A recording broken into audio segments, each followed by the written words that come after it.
వచ్చే 4 ఏళ్ల పాటు కూటమి ప్రభుత్వం ఎలాంటి విభేదాలు లేకుండా పరిపాలించగలదని అనుకుంటున్నారు?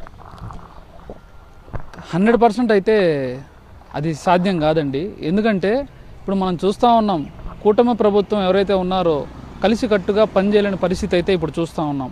ఒకటి గవర్నమెంట్, టీడీపీ గవర్నమెంట్ మేమే చేయగలము అనేసి వాళ్ళు చెప్పారు.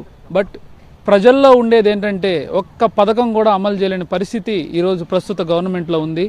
మరి చూసుకుంటే జనసేన పార్టీ, టీడీపీ పార్టీ, కూటమి ప్రభుత్వం ఈ మూడు ఇచ్చిన హామీలు ఏవైతే ఉన్నాయో ముగ్గురు కలిసికట్టుగా పనిచేయలేని పరిస్థితి ఇప్పుడు మనం చూస్తూ ఉన్నాం. ఎంతసేపటికి టీడీపీ నాయకులు ఎవరైతే ఉన్నారో వాళ్ళని కలుపుకోలేని పరిస్థితిలో ఉన్నారు.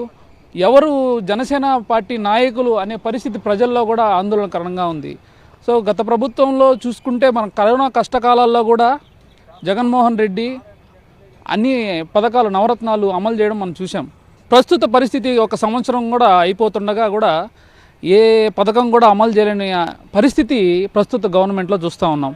కాబట్టి 100% అయితే ఈ రానున్న 4 సంవత్సరాల్లో అయితే ఈ ప్రభుత్వం ఖచ్చితంగా కలిసి పని చేయలేదు అని మేము భావిస్తూ ఉన్నాం.